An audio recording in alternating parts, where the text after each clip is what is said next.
The Bucks Herald, 17th of February 2014, reporter Hayley O'Keefe. A man who converted to Christianity while high on LSD watching a screen film of Easy Rider has produced a punk rock opera about his life. Dave Clark, who grew up in Aylesbury, spiralled into a life of crime in the 60s with his brother Michael.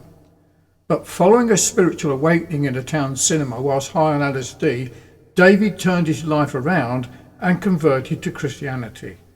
And now, with the help of a punk rock band, the story has been made into an opera entitled Borstal Boy. Dave, who used to be part of the popular 60s mod group The Foul Amine, said, "I gave LSD to 4 of my friends and went to see the film Easy Rider at the Old Odeon. I got the horrors and paranoia and was frightened of killing myself," he said. "I cried out to God saying, 'Jesus, please help me.' All of a sudden peace came upon me, and I heard his voice speak to me saying, 'Dave, you've been searching for a long time.' I turned my life around that night." The opera is based on Dave's book of the same name, but the writer hopes that actually seeing the actors perform his story will appeal to a wider audience. He said, "There are ways for people to turn their lives around, but they need help."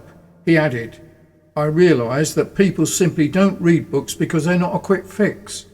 I didn't know how to get the story out, and when I came back from mission work in the Philippines, I decided the way to do it was to turn it into a punk rock opera." The show premieres in Portsmouth this year, but Dave hopes it will be performed in the jails around the country and has written to Aylesbury HMP David Lillington asking for his help. After his conversion, Dave became a preacher and lost touch with his brother. But in 1993, he heard in a news bulletin that Michael had been arrested in the Philippines for promoting prostitution.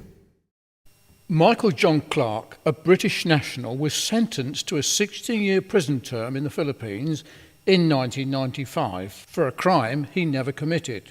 I fully understand that incorrect decisions can be made in court with fabricated evidence, as in my case was presented to this honourable course.